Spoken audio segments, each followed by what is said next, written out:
These latest headlines from ABC15 are sponsored by Lerner and Rowe Injury Attorneys. One call, that's all. Hello on this Wednesday. I'm Megan Thompson with your afternoon update right now from ABC15 Arizona.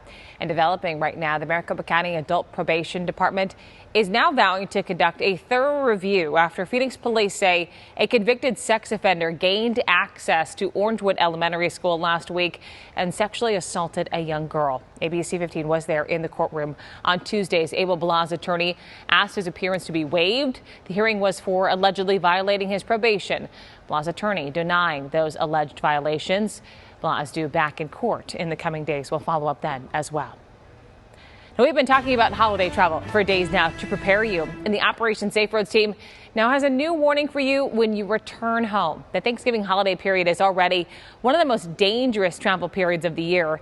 In fact, the crash rate for the Sunday after Thanksgiving is 65% higher than the previous Sunday. That's according to data analyzed by the technology company Samsara.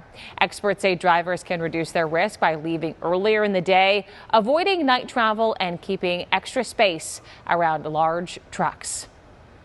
Well, St. Vincent de Paul, they're making the final preparations for their Thanksgiving dinner happening tomorrow night.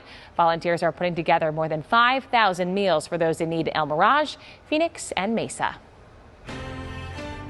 More than 2 years after a serious motorcycle accident, a Glendale police officer is opening up about his story of recovery, going from something that could threaten his life to finally going back full time as an officer this year. This seemingly everyday moment, a milestone, years in the making. Feels amazing.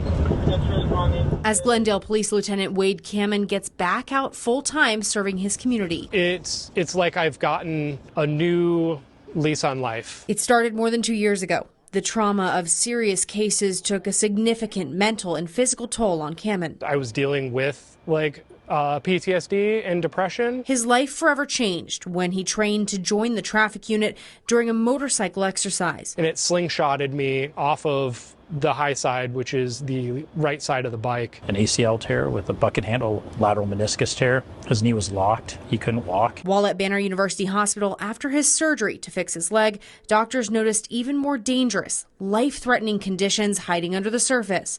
Multiple blood clots, pulmonary embolisms, and even a heart defect he didn't know he had. They were able to remove all these clots, really probably save his life, but it was the recognition and a combination of that skill set by the vascular surgeons to get this taken care of. Any of these things could take Kamen out of the force for good. Instead, they became his motivation for a new life. You can choose to let it affect your life negatively and just focus on the bad, or you can choose the path where it can be one of the best things that ever happened in your life. Taking the time, month after month, year after year, to heal his leg, then the rest of his body. I went from 440 or so pounds. I am now about 220 pounds. Wow. So I literally cut my weight in half. And just as important, his mind. When I finally understood the importance of that mental health piece and really seeking out therapy and being able to talk about it with my peers and my family